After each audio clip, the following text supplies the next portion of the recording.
Halo Empi Nation. Selamat datang pada HSE Meeting periode bulan November 2024. Pada HSE Meeting bulan ini, kami akan menjelaskan materi yang berjudul mengenal limbah bahan berbahaya dan beracun atau disingkat dengan B3. Pada pertemuan ini, akan dijelaskan terlebih dahulu mengenai apa itu B3 dan limbah B3. Dilanjutkan dengan bagaimana pengendalian B3. Khususnya berkaitan dengan operasional Medika Plaza serta bagaimana pengelolaan limbah B3. Materi ini menjadi penting mengingat adanya limbah B3 yang dihasilkan dari operasional klinik dan site. Sehingga Empi Nation perlu mengenal B3 agar dapat melakukan pengendalian dan pengelolaan yang tepat. Sehingga dapat mengurangi dampak B3 terhadap keselamatan dan kesehatan pekerja serta lingkungan. Oleh karena itu, mohon disimak materi HSE Meeting bulan November 2024 ini dengan baik ya, Empi Nation. Sebelum membahas lebih jauh tentang limbah B3, perlu kita ketahui dulu, apa itu sebenarnya bahan berbahaya dan beracun atau B3. Menurut Peraturan Menteri Lingkungan Hidup dan Kehutanan Republik Indonesia Nomor 6 Tahun 2021, tentang tata cara dan persyaratan pengelolaan limbah bahan berbahaya dan beracun atau B3, adalah zat, energi, dan atau komponen lain yang karena sifat, konsentrasi, dan atau jumlahnya, baik secara langsung maupun tidak langsung, dapat mencemarkan dan atau merusak lingkungan hidup, dan atau membahayakan lingkungan hidup, kesehatan, serta kelangsungan hidup manusia dan makhluk hidup lain. Sementara itu, limbah B3 adalah sisa suatu usaha dan atau kegiatan yang mengandung B3 sehingga dapat mencemarkan dan atau merusak lingkungan hidup, dan atau membahayakan lingkungan hidup, kesehatan, serta kelangsungan hidup manusia dan makhluk hidup lain. Mengenali limbah B3 sangat penting, karena limbah dari bahan ini memiliki potensi besar untuk membahayakan kesehatan manusia, lingkungan, dan makhluk hidup lainnya, jika tidak dikelola dengan benar. Alasan utama mengapa mengenali limbah B3 sangat penting antara lain. Mengenali limbah B3 membantu pekerja memahami risiko dan mengambil tindakan pencegahan saat menangani bahan tersebut, misalnya dengan menggunakan APD, sehingga dapat melindungi keselamatan dan kesehatan pekerja. Selain melindungi keselamatan dan kesehatan pekerja, lingkungan tentunya akan terselamatkan apabila pekerja memahami pengelolaan limbah B3, sehingga meminimalisir terjadinya pencemaran terhadap lingkungan. Dengan mengenali limbah B3 dan melakukan pengelolaan dengan tepat, maka hal tersebut menunjukkan bahwa kita telah mematuhi peraturan yang ada. Sebagai awalan, mari kita ketahui jenis limbah B3. Berdasarkan sumbernya, limbah B3 dibedakan menjadi 3 jenis yaitu, pertama, limbah B3 dari sumber tidak spesifik. Limbah ini tidak berasal dari proses utama, melainkan dari kegiatan pemeliharaan alat, inhibitor korosi, pelarutan kerak, pencucian, pengemasan dan lain-lain. Contohnya antara lain aki, baterai bekas, kemasan bekas, limbah resin, limbah elektronik, minyak pelumas bekas, dan lain-lain. Kedua, limbah B3 dari sumber spesifik. Limbah ini berasal dari proses utama dari suatu industri. Contoh jenis ini adalah limbah rumah sakit dan limbah laboratorium. Ketiga, limbah B3 dari sumber lain. Limbah ini berasal dari sumber yang tidak diduga, misalnya produk kedaluarsa, sisa kemasan, tumpahan, dan buangan produk yang tidak memenuhi spesifikasi. Lalu, bagaimana kita dapat menentukan suatu limbah itu merupakan limbah yang berbahaya dan beracun? Suatu limbah tergolong sebagai bahan berbahaya dan beracun, jika ia memiliki sifat-sifat tertentu, di antaranya mudah meledak. Limbah B3 mudah meledak adalah limbah yang pada suhu dan tekanan standar yaitu 25 derajat Celcius atau 760 mm of mercury, dapat meledak, atau melalui reaksi kimia dan atau fisika dapat menghasilkan gas dengan suhu dan tekanan tinggi yang dengan cepat dapat merusak lingkungan sekitarnya. 2. Mudah menyala. Limbah yang memiliki sifat mudah sekali menyala adalah limbah yang dapat terbakar karena kontak dengan udara, nyala api, air, atau bahan lainnya, meski dalam suhu dan tekanan standar. 3. Reaktif. Limbah yang tidak stabil bahkan dalam keadaan normal sekalipun, ia mampu menyebabkan berbagai perubahan tanpa peledakan. Limbah ini secara visual juga menunjukkan perubahan warna, gelembung gas, asap, dan jika tercampur dengan air mampu menimbulkan ledakan, juga menghasilkan uap, gas, atau asap. 4. Infeksius. Limbah B3 juga bersifat infeksius, khususnya pada limbah medis padat yang terkontaminasi organisme patogen dalam jumlah dan virulensi yang cukup, mampu menularkan berbagai penyakit pada manusia. 5. Korosif. Limbah yang bersifat korosif adalah limbah yang memiliki ciri dapat menyebabkan iritasi pada kulit, menyebabkan pengkaratan pada baja, mempunyai pH lebih dari sama dengan 2, bila bersifat asam, dan pH lebih dari sama dengan 12,5, bila bersifat basa. 6. Beracun. Limbah B3 yang beracun merupakan limbah yang telah diuji penentuan karakteristiknya, melalui uji toksikologi LD50, TCLP, dan uji subkronis. Sementara itu, dalam Peraturan Menteri Lingkungan Hidup dan Kehutanan RI Nomor P56-Men LHK/ZJ-2015 tentang tata cara persyaratan teknis pengelolaan limbah bahan berbahaya dan beracun dari fasilitas pelayanan kesehatan, dijelaskan macam-macam limbah B3 dari fasilitas pelayanan kesehatan, antara lain, 1. Limbah dengan karakteristik infeksius. Maksudnya adalah limbah yang terkontaminasi organisme patogen, yang tidak secara rutin ada di lingkungan, dan organisme tersebut dalam jumlah dan virulensi yang cukup untuk menularkan penyakit pada manusia rentan. 2. Limbah benda tajam. 3. Limbah patologis. Maksudnya adalah limbah berupa buangan selama kegiatan operasi, otopsi, dan atau prosedur medis lainnya, termasuk jaringan, organ, bagian tubuh, cairan tubuh, dan atau spesimen beserta kemasannya. 4. Limbah bahan kimia kedaluarsa, tumpahan, atau sisa kemasan. 5. Radioaktif. 6. Farmasi. 7. Sitotoksik. Maksudnya adalah limbah dari bahan yang terkontaminasi dari persiapan dan pemberian obat sitotoksis untuk kemoterapi kanker, yang mempunyai kemampuan untuk membunuh dan atau menghambat pertumbuhan sel hidup. 8. Peralatan medis yang memiliki kandungan logam berat tinggi. 9. Tabung gas atau kontainer bertekanan. Berikut ini merupakan daftar bahan berbahaya dan beracun yang digunakan dalam operasional Medica Plaza. Namun, perlu diingat bahwa daftar B3 ini kemungkinan dapat bertambah atau berkurang. Berikut adalah daftar B3 di klinik BOP.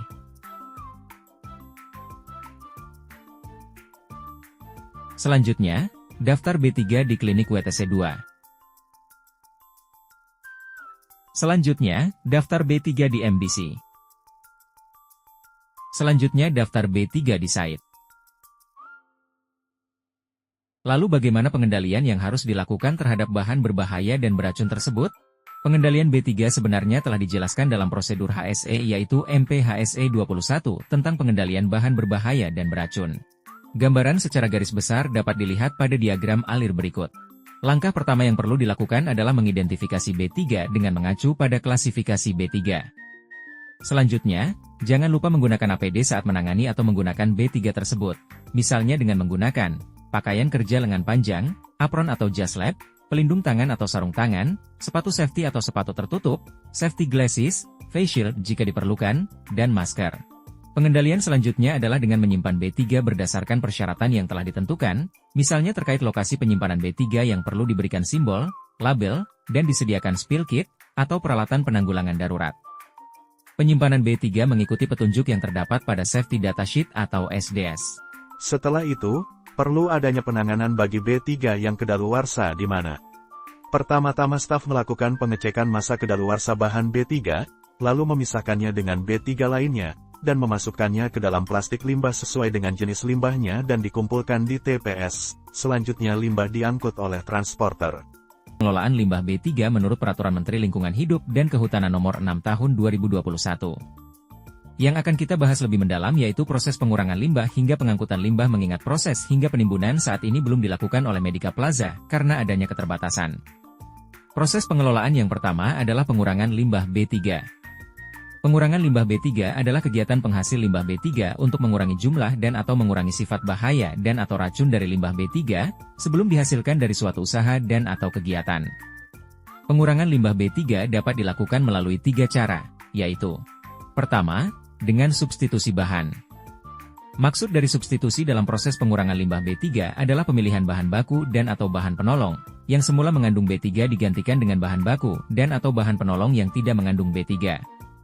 Substitusi ini dapat dicontohkan dengan kondisi berikut. Misalnya, sebelumnya digunakan termometer dan tensimeter tradisional dengan merkuri yang berbahaya jika pecah dan mencemari lingkungan. Sebagai substitusinya, digunakanlah termometer digital atau tensimeter aneroid yang bebas merkuri. Selain substitusi, dapat dilakukan juga modifikasi proses, artinya dilakukan pemilihan dan penerapan proses produksi yang lebih efisien. Sebagai contoh, sebelumnya, sterilisasi alat kesehatan menggunakan bahan kimia seperti etilen oksida, yang menghasilkan limbah B3.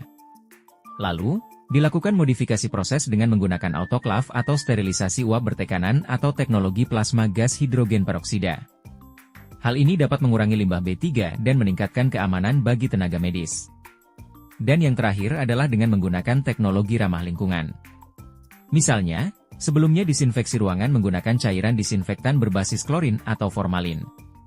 Lalu, digunakanlah teknologi ramah lingkungan yaitu robot pembersih yang menggunakan teknologi elektrostatik untuk mendistribusikan cairan disinfektan ramah lingkungan secara efisien. Hal ini dapat mengurangi konsumsi bahan kimia dan meminimalkan limbah. Atau contoh kedua, misalnya, sebelumnya digunakan röntgen analog yang memerlukan bahan kimia, seperti developer dan fixer, yang tergolong limbah B3. Setelah itu, sistem radiologi digital menggantikan proses pengembangan film dengan teknologi digital langsung, sehingga dapat menghilangkan limbah kimia fixer dan developer, serta mengurangi kebutuhan logam berat, seperti perak. Proses pengelolaan selanjutnya adalah penyimpanan limbah B3, yang merupakan kegiatan menyimpan limbah B3 yang dilakukan oleh penghasil limbah B3, dengan maksud menyimpan sementara limbah B3 yang dihasilkannya. Berikut ini adalah standar penyimpanan limbah B3.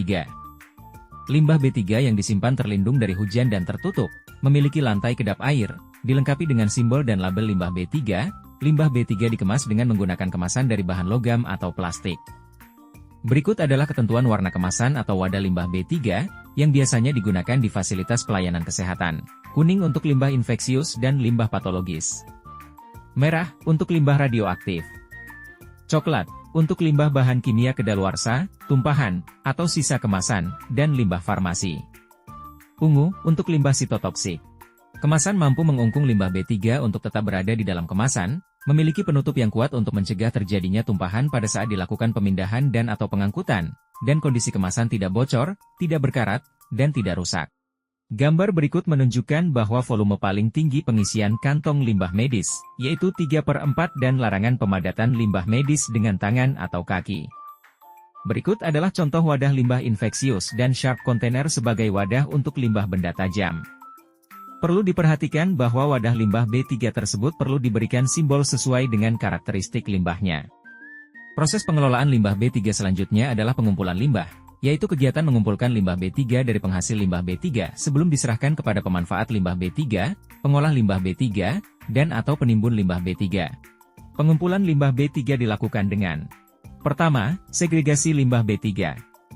Segregasi limbah B3 adalah proses pemisahan atau pengelompokan limbah B3 berdasarkan jenis, sifat, dan karakteristiknya, sebelum dilakukan pengangkutan, penyimpanan, atau pengelolaan lebih lanjut. Segregasi limbah B3 penting dilakukan karena dapat mengurangi risiko bahaya, mempermudah pengelolaan, dan menghindari terjadinya pencemaran silang. Kedua, penyimpanan limbah B3. Berikut adalah ketentuan terkait masa simpan limbah B3.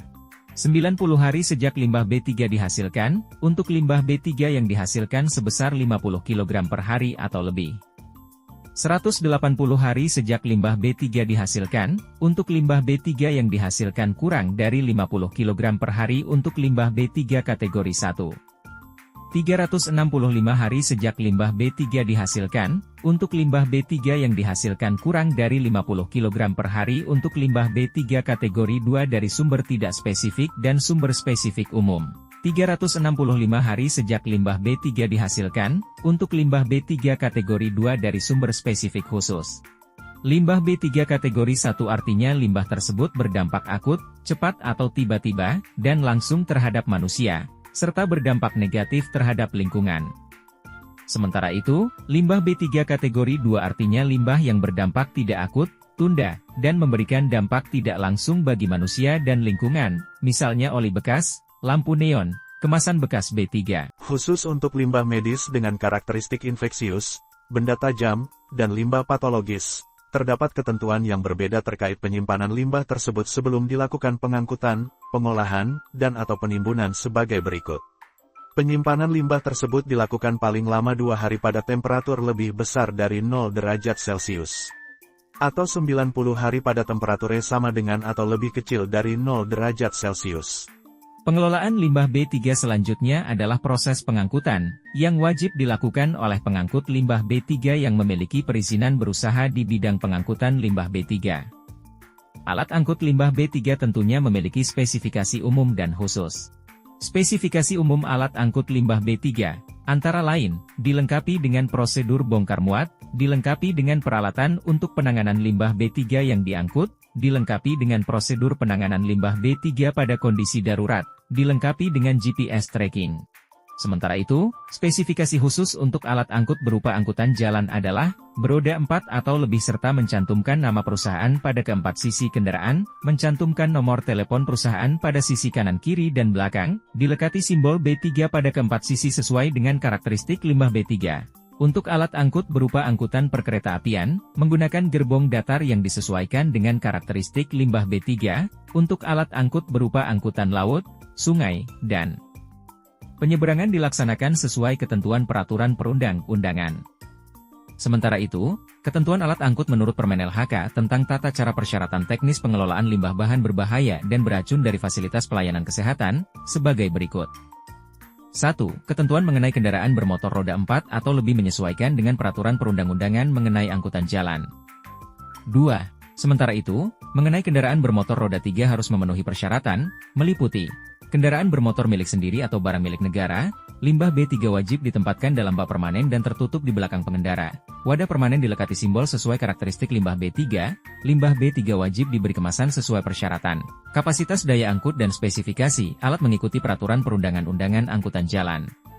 Seperti yang sudah dijelaskan sebelumnya, bahwa limbah B3 harus dikemas terlebih dahulu sebelum diangkut, dengan ketentuan kemasan sebagai berikut, menggunakan kemasan yang terbuat dari bahan logam atau plastik, mampu mengungkung limbah B3 untuk tetap berada dalam kemasan, memiliki penutup yang kuat, berada dalam kondisi tidak bocor, tidak berkarat, dan tidak rusak.